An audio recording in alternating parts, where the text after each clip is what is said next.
eu botar para gravar aqui. Para a gente finalizar nossa aula, a gente estava terminando de falar de Sistema Internacional de Unidades, estava iniciando falar sobre isso, né?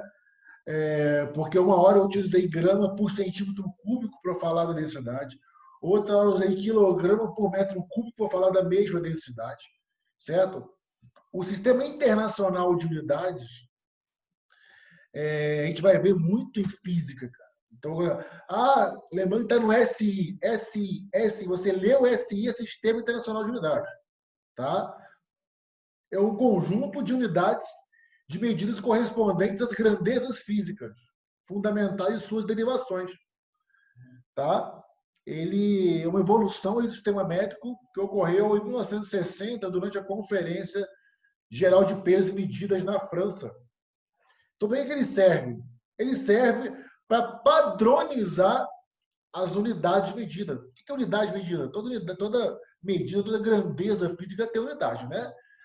Velocidade, 50 metros por segundo, 50 quilômetros por hora. Essa é a unidadezinha aí que vai ser padronizada para a gente no SI.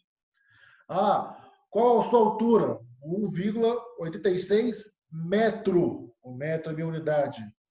Qual a distância de Juiz de Fora para Areal? 80 quilômetros. Quilômetros é a unidade.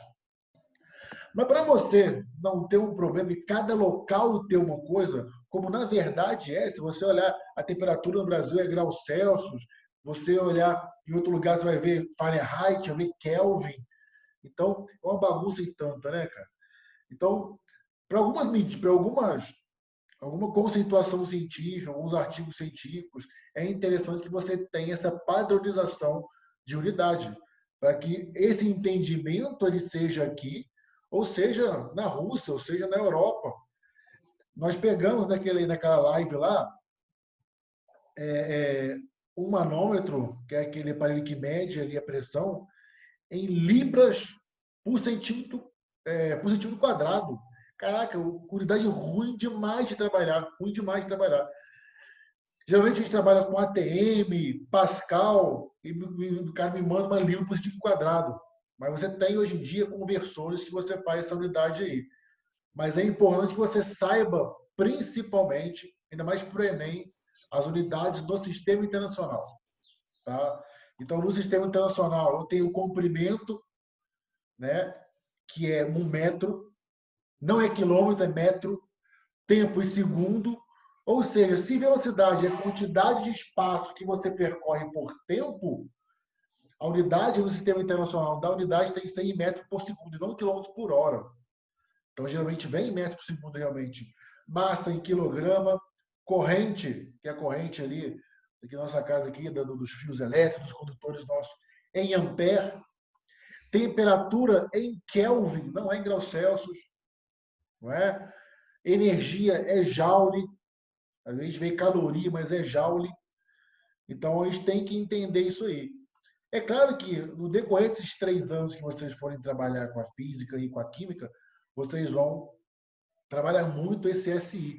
De falar mais na física do que na química. Na química, por você trabalhar com coisas mais micro, você acaba trabalhando com grandezas menores, grama por centímetro cúbico, por exemplo.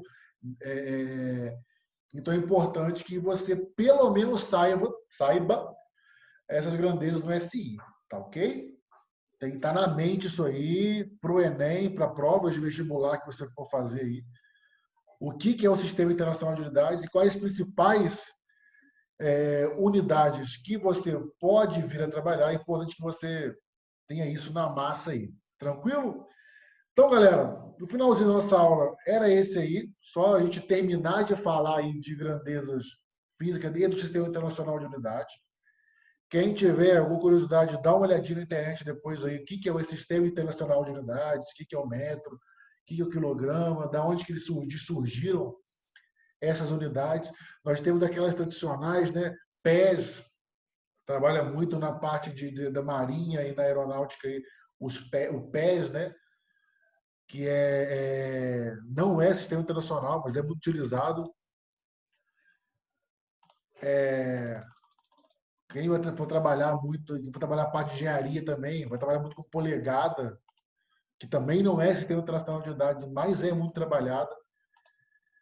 Então, é uma padronização que você mais para publicações científicas e tudo, mas você acaba, porque no cotidiano mesmo você acaba utilizando outras unidades aí.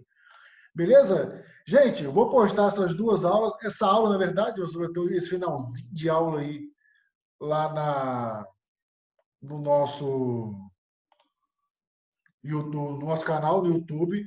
E daqui a pouquinho eu jogo o link nos grupos para vocês aí. Beleza? Quem já tem apostila, eu aconselho que faça, tente fazer os exercícios da unidade 1 e da unidade 2, tá? Acredito que vocês já tenham base para fazer esses problemas.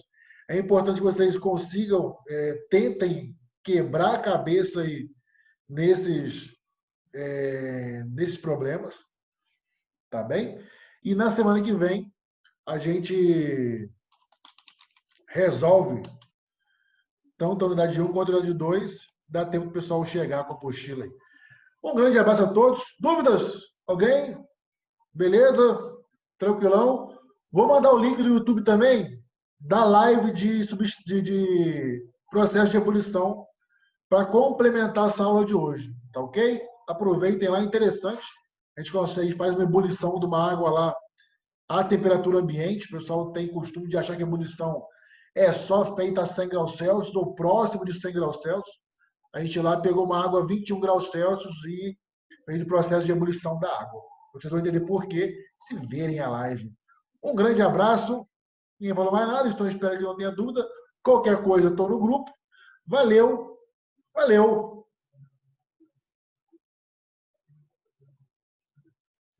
É nóis, valeu. Falou, professor. Valeu. Valeu, professor. Valeu.